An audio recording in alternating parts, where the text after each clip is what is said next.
Donc, Beteki Kagame Tonga, injecta qui est poison. Si vous avez de preuves qu'il est vivant, n'engagez kaka opposant à lobby. À lobby, ceux qui ont la preuve que Kagame a bomo. Bobi Misangoti. Bobi Misan.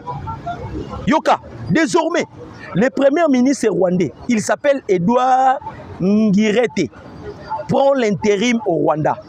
Dès aujourd'hui, il assumera toutes les activités du pays comme président à l'intérim. La cérémonie de clôture de 108 officiers venus de 20 pays au collège de défense de Nakinyama, après une année d'études intensives, initialement prévue pour le 11 juin 2025, avait été rapportée à ce jour du 16 juin 2025 dans l'attente du président Paul Kagame, mais elle a été présidée finalement par le premier ministre qui assume l'intérim. Basalina ba cérémonie asimbina ba mikanda alwandi koloba. Bandeko ba congolais, Kagame doit payer ce qu'il avait semé. À cause de Makila et les Congolais. Les 100 Congolais réclament la vengeance maintenant. Et quand Dieu voit les 100, Dieu n'a pas pitié. Oui, bien, go. Pourquoi Kaganzambe a salé la Ramakila? Les occultistes aussi travaillent avec le sang. Tout le monde travaille avec le sang. Donc, il y a le premier ministre rwandais, Ndazana Katia Kosala, intérim, tant que président de la République.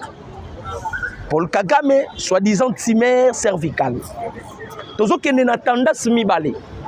Nous pouvons aussi appuyer ce que l'opposant rwandais a lobby. Mais de l'autre part, nous devons aussi regarder. Maladie à Kagame, on s'empirer qu'au moment où on devait signer accord, il y a principe. C'est alors que maladie à Kagame est Matamakas. Kagame, c'est quelqu'un que les Américains ont préparé. C'est-à-dire, jadis, Azamuto américain,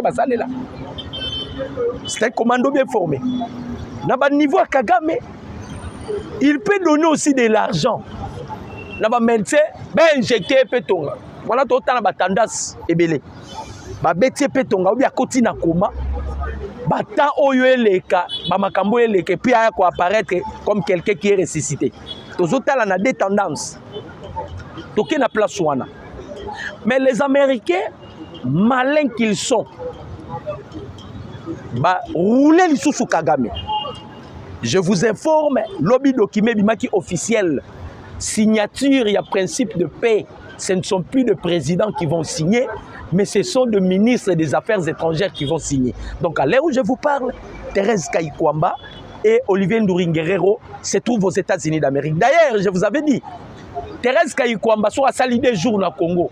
Le reste est mycolotique aux États-Unis. Qu'est-ce que le président Félix a sali? Le président Félix a imposé un système, c'est-à-dire à bloquer sur le plan international, à bloquer Libanda, sur le plan diplomatique. Bandeko, un pays sans la diplomatie, c'est un pays mort. C'est un pays qui n'existe pas. Le président Félix a bondir ma branche Libanda, a bloqué la diplomatie à Libanda, où ils ont permis que Kataba Joseph Kabila, on les a expulsés. Pourquoi? Libanda, déjà le président Félix a été sous-bassement. Tu n'as plus d'entrée, vous n'avez plus d'entrée. Sur le plan diplomatique. Donc les Américains, baké plus loin balobi, ezali, ministre des Affaires étrangères de Bakosini. Wana bazo signé pour nanini, bazo signé pour na, principe de paix. Tozongi maintenant na deal que nous avons avec les États-Unis d'Amérique. Bande koba congolais, congolais de père et de mère. Omoni Kabila, omoni Kabila, omoni mutema mabe o Kabila zanango. Omoni la nature de Kabila, c'est le même nature eza epai ya nalobi bien c'est le même nature eza epai ya bato ya Senko Frigolé Ambongo Fulgence Muteba Abedona Sechole ainsi que Eric Senga boyoka makambo basango bazosala c'est grave les églises catholiques c'est grave boyoka makambo basango bazosala basango tellement batamboli oyo nyonso zo tourner tout autour ya makila ce que je vous dis retenez cela bomoni makilo sopanaka na est ya République démocratique du Congo ndeza ko avancer bato belé nde bandako ebele bozomona na Kinshasa eza komata ce que je vous dis est clair na kokoma na dossier caméra beau comprendre naza na dossier nanu ya basango parce que ici je vous avais déjà promis vous serez informés en exclusivité de tout ce qui se passe au Congo. Basango tellement baluki bakota à contact avec les Américains, ça ne tient pas, ça ne marche pas. Basango va créer système. Na ba église nyonso, église catholique ya Congo. L'ordre a été donné par Frigolé Ambongo parce que c'est lui qui est le cardinal. Incapable de ba pays mususu yé Congo kaka. Bazo pesa le fidèle catholique ba papier. Ba papier on bazo pesa na boule nini. Bazo pesa bango ba papier sous prétexte que bazo récolter ba signature ya ba congolais oyo ba boyi na bango deal avec les États-Unis. Allez-y comprendre. Allez-y comprendre. Donc il va créer loko tout ça l'appel na gouvernement congolais. Bola muka basango bazana sale ko ba préparer. Boye baka soki ba récolter comme 100 000 et qu'il aux États-Unis, ça va encore créer des problèmes. Boyokaka Abedona Sechole déjà na sortie médiatique na lobaranine. Peuple congolais babo idilo. Maintenant, ce qui est anormal, bandeko, le minerai que nous avons dans notre pays, c'est le même minerai que Paul Kagame utilisait pour tuer des Congolais. Boyoka bandeko. Et ça minéraux Kagame abandeko yiba pour pesa minele à contrepartie ya zoboma Congolais. Pourquoi? Makila ba Congolais ne bandeko sala. Et ça, le roi Moutazo, ça la permutation, il y a vie. Je parle beaucoup plus de l'esprit. Ça la permutation, il y a vie. Vous savez, les prêtres catholiques, ils vivent aussi par des sangs humains. Pourquoi? Batouana nyo so bloc na bango, bazana prima couria. Deuxième degré, il y a prima couria. Wanande zali, religion occulte. Oh, beaucoup plus, Batoua Senko bazana, prima couria. Et où tu es en Italie? Bazana eloko wana bazo sala. Ils vivent par des sangs. Loko la ba vivaka par des sangs. Ba moni suko ke avec Tshisekedi guerre aussi là.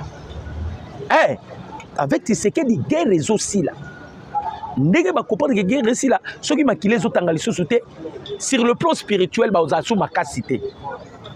Et il veut la continuité de la guerre à l'est. Wana zoloba, c'est l'église catholique.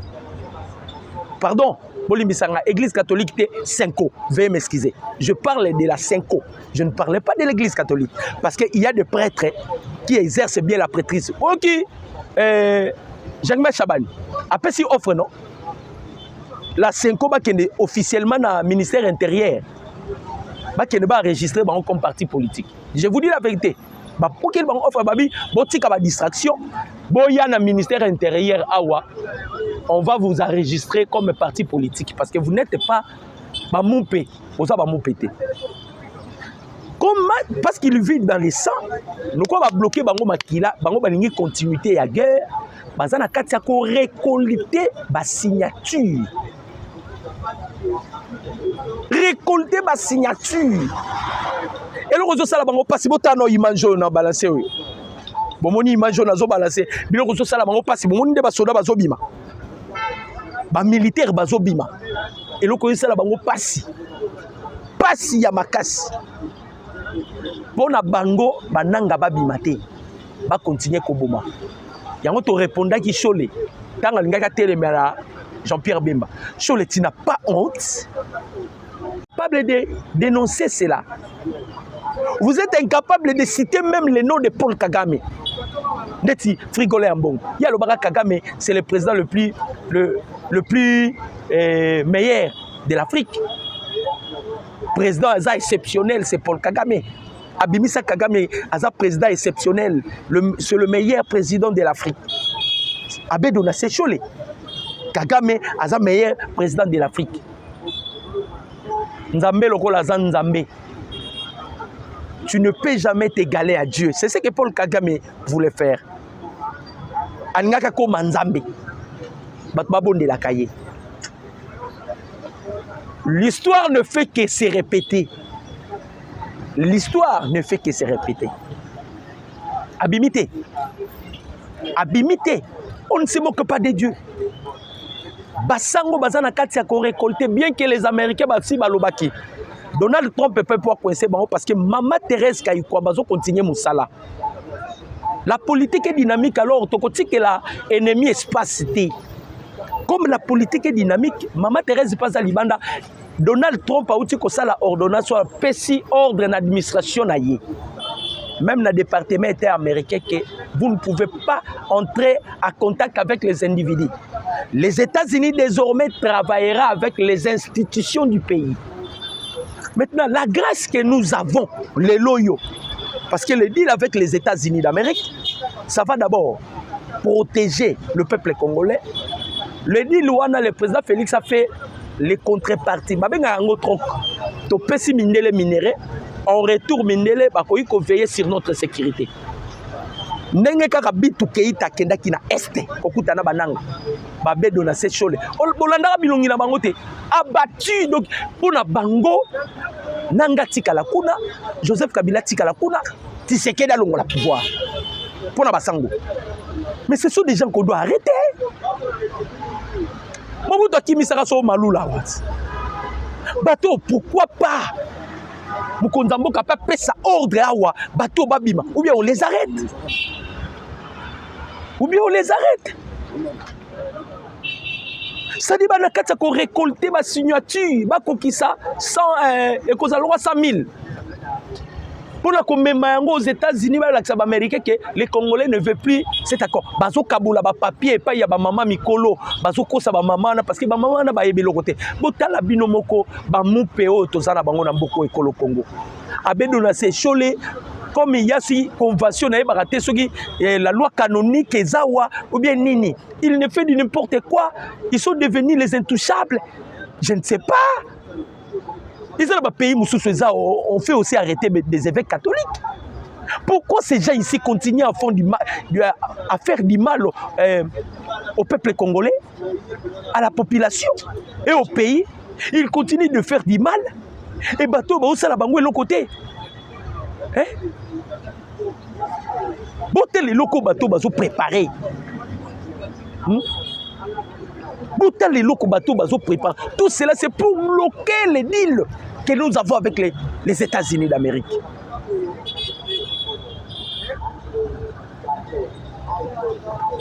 Pour bloquer les deals. Vous avez dit que vous avez dit que ça. Et vous avez travaillé dans la caméra. C'est vraiment moba. Dossier ya moba. Dossier autoroute kangote. Dossier autoroute kangote. Moutamba commis l'erreur non administrative, les lots commis pénal, les lots commis poursuivables à la justice congolaise. Et Kamere a livré Moutamba à Yembi bien. Article 66 alinéa 3. O ezolo bake membre nyoso ya gouvernement. O aza na charge de la justice congolaise. À l'équitis et l'Assemblée nationale. Aza des missionnaires de 48 heures. Kamere savait ça. Va créer loko. Tozongi pe pas Kamere. Kamere il doit démissionner de toute urgence. Boyoka. Tozongi là. Yayambo, c'est Kamere qui avait prédit sur la chute de Bukavu. À Kosabiso, Vilo Yosoki Katale et Kouyi.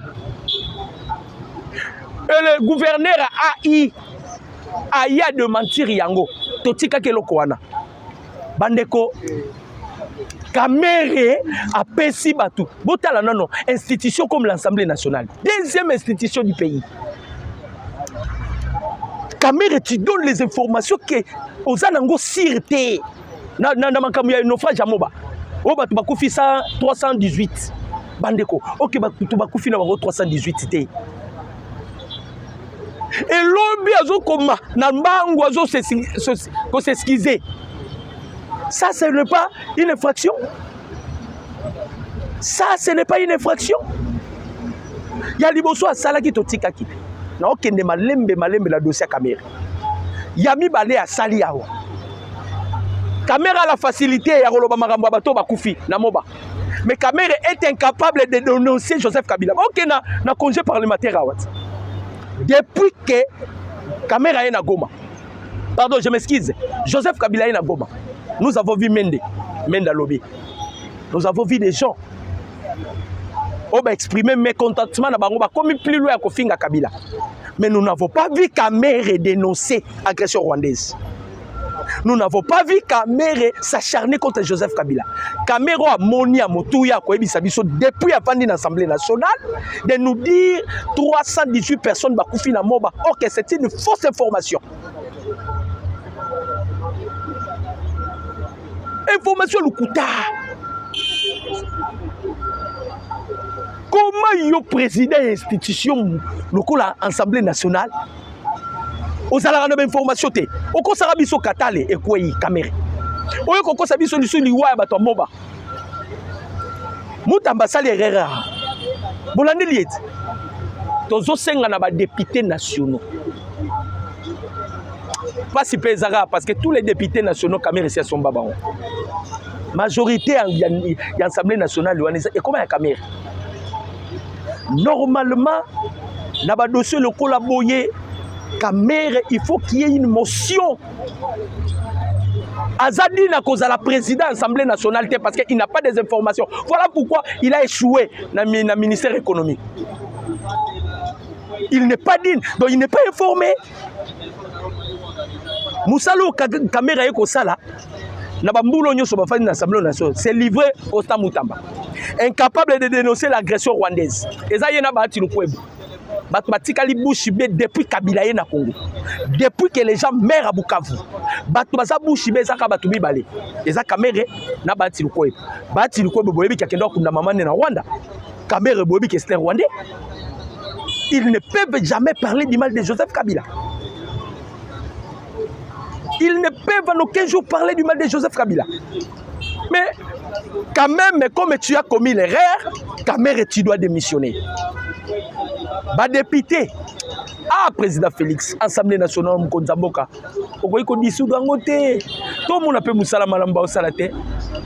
Moussala Malam, tout le monde a Baosalate. Pourquoi pas dissoudre cette Assemblée nationale, chef de l'État? Naba baviro yo caméra zo sala. Naba baviro yo caméra zo sala. Tu donnes des informations dont tu ne maîtrises même pas. Un président d'une institution comme l'Assemblée nationale. Trop de Français. Na Pessi Ibrahim Traoré raison.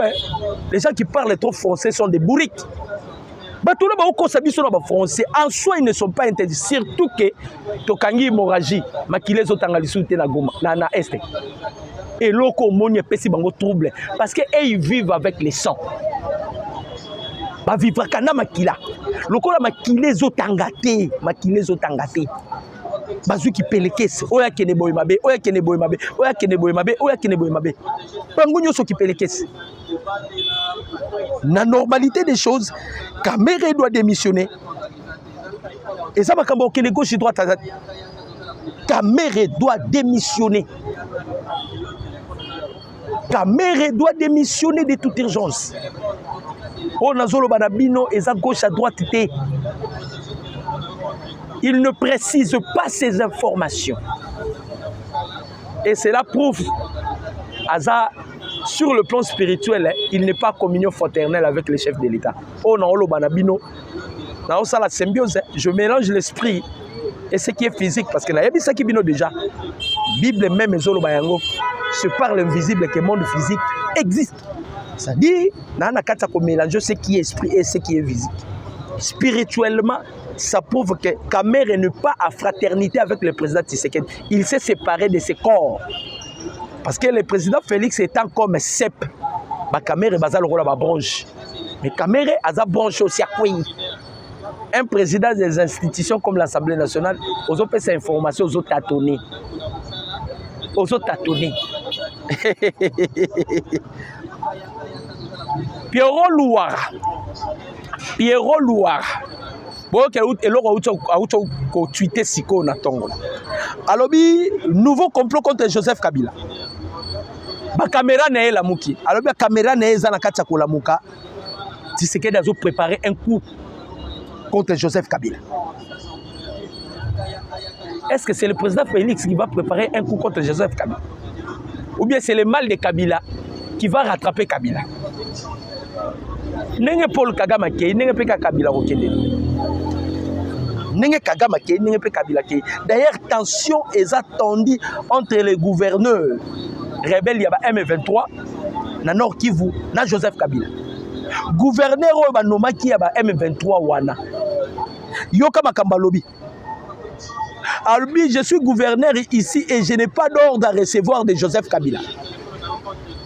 Parce que Missou Baouto prêté serment pas à Nanga, non? Vous avez vu les images? Missou Baouto prêté serment pas à Nanga. Cacophonie côté entre bango. Cacophonie. Si pour un lobby, je n'ai pas de l'ordre à recevoir de Joseph Kabila. Parce que bango nyon so ba dépendant kana branche ya Paul Kagame. Kagame ne plus. Si vous bango ba kozala bango ba kozala wapi. Yango moni même ba caméra c'est ça baza ba jaba affaibli. Ba bike leur force e bande ko uta Kigali. C'est fini. Bandeko, lorsque un souverain sacrificateur tombe, c'est par lui l'huile descend, non? À quoi? Mais c'est fini. Hein? C'est fini. Hein? C'est fini. Bandeko. L'opposant à Kagame Lobi, ce qui Kagame a koufité, Ayako de menture qui n'est pas mort. Mais dans les cas contraires, à Koufi. J'espère que vous avez vu. Maintenant, M23 va tirer Moutouna Bango. Kabila père Kota Moutouna va prêter serment liboso ya Nanga. Et quand ici trouble les quatre na Bango. Et quand ici trouble les quatre na Bango.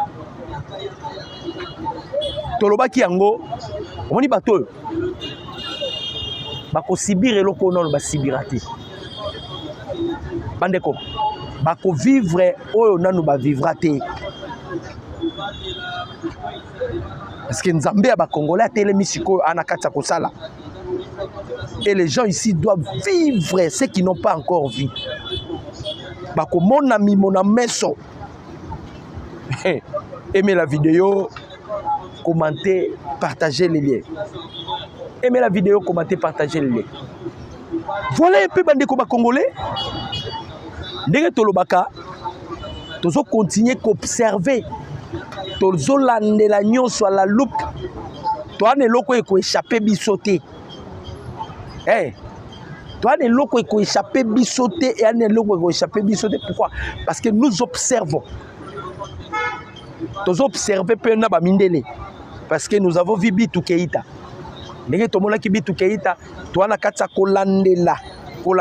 Mais l'ennemi a affaibli le niveau, vous ne pouvez pas imaginer. Je vous dis que l'ennemi est gravement affaibli. Baza kokufa. Balolendo basalaki, ils sont en débandade. Mouto tikaline awa. Oaza un danger permanent pour vous. C'est Vital Kamerhe. Kamerhe fait dit n'importe quoi. Erreur administrative, Yamouké, Bozu Moutamba. Et commis pénal, et commis boye, et commis boye, et commis boye. Mais yo pe au commettre erreur. Il faut to landela yo. Faut to landela yo. Donc bande comme congolais, vous allez sentir que situation est attendue ma casse. La situation est extrêmement attendue. Mais toujours le gouvernement congolais bo fongola misu na 5 ans. Bo fongola misu na 5 ans. 5 ans, bahana eloko bazo préparer. Ils sont en connivence avec Joseph Kabila.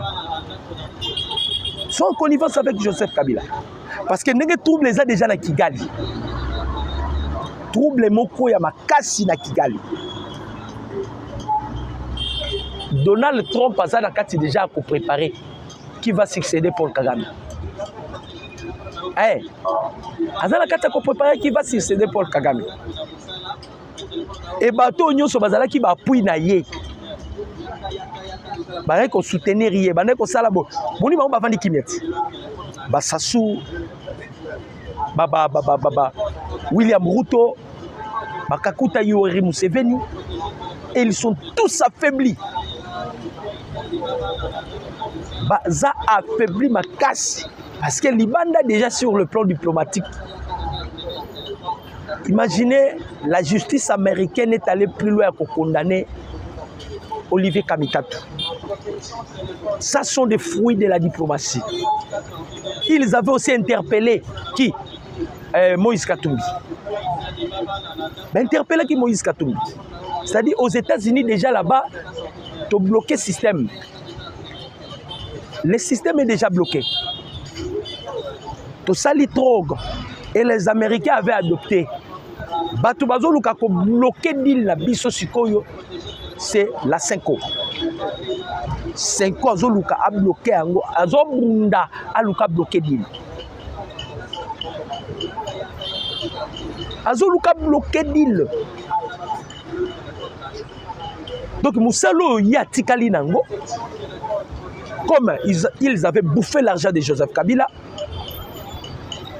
Koluka ko vivre na vie à bourgeoisie. Omoni makambo soukeli bango. Groupe na bango 5 ans. Ba détourner combien? 25 millions. La 5 ans. Ba détourner 25 millions. Ba fait qui bango 40 millions ezala qui destiné na construction ba logement na ba zone sinistrée. Et puis ba ça la infrastructure bande ko 25 millions portés disparus. Tout cela pourquoi? Ba mesani sagi bango ko pesaka bango 60 millions na Perenco. Ba lokotaka mbongo ya kolokota na Perenco. Te ba lokota mbongo ya kolokota na Perenco. Le président Félix a bloqué l'hémorragie. Ça suscitait encore quelque chose d'amitié Manabango. Ça va susciter quelque chose d'amitié Manabango. Tu sais qu'il les a bloqués. Tu sais qu'il y a nous Bitumba Liboso sur la gratuité de l'enseignement. Basango Babi, non. Banabawa Futarambongo, le chef de l'État, non. Mais gratuité d'enseignement est à disposition constitutionnelle. Si vous avez une violation de la Constitution. C'est une violation de la Constitution. Bitumba Liboso Yangoana. Yami Balé comme le président Félix a bloqué qui? Ninya Perenco. Mbongo Siko Ezobimate. Parce que Kabila Yemo Razana a un déficit. Mbongo Kagame a 100 millions de dollars. Kagame a Liembongo Nyos. Avant que Baba escorté, ceux qui va évacuer. Alia Mbongo Nyos. Basoda Oyo Kagame a Kosaki na Rumangabu. Ake kuta effectif eza nenge Kagame yebisa ki était. Donc on a roulé balie mbongo. Nyoso oli mbongo lokoso tu veux combattre une nation bénie de Dieu. La RDC. Chers Congolais de père et de mère, ce que je vous dis est vrai. Tolobaki yango ezalaki facilité parce que c'était une ezalaki maladie. Et il y a une facilité à côté dans d'autres mots. Mais Kobima, et c'est un bossala ba examen, bossala ba boye pour identifier maladie. les lobes malades ndenge to ok na bango bo mona ke batu nyonso ba ozala affaibli mais malade ya makasi to tikali nango za Assemblée nationale. L'Assemblée nationale c'est une malade. Assemblée nationale. Caméra to tika ote ndenga yoga au bloquer mutamba et puis au désactiver qui micro ces petits ici on doit les pousser à démissionner. C'est de la même manière. Nous aussi, les peuples congolais, tu viens de commettre encore un crime que nous ne pouvons pas te pardonner. Pourquoi? Parce que quand vous donnez des informations, na perchoir et Assemblée nationale, devant les élites, tu donnes des informations dont vous n'avez pas des sources sûres, que vous ne maîtrisez même pas. Mais vous donnez des informations. Et à la fin des comptes, vous aurez démentir pour contrer yo na gouverneur. Oh, Bakoufi 318. Donc, tu donnes des informations pour créer des mouvements insurrectionnels. Au côté de ça, psychose na mitou ya ba Congolais. Donc, vous êtes contre les chefs de l'État. Voilà pourquoi, biso ba Congolais, tozo telemela yango, tozo lo ba yango permet de fois, et tozo continuer, c'est-à-dire cette fois-ci, vous allez mobiliser. Camère, tu dois démissionner. Tu dois démissionner. Vous avez des congés, tu n'as jamais eu le temps. Il y a autant de combat Joseph Kabila. Il y a dénoncer agression rwandaise. Bakoufi na ville na village na Walikali. Walikali au bagazara village na yo. Mais tu n'as jamais parlé. Yona bati lukwebo. Les notables qui vous sied. Mais vous étiez en contact avec eux, non? Vous ne dénoncez pas. Donc vous permettez. Merci, merci, ba Congolais. Ne bozalaka ebele. Bozalaki wana pour la Kolanda biso. Na actualité ya République démocratique du Congo. Nengeto yaka toujours comme melabino ba solo ya mboka ekolo Congo. Mon numéro c'est 243 89 63 95 965. Mon numéro c'est 243 89 63 95 965. Je dis et je vous remercie. Ciao.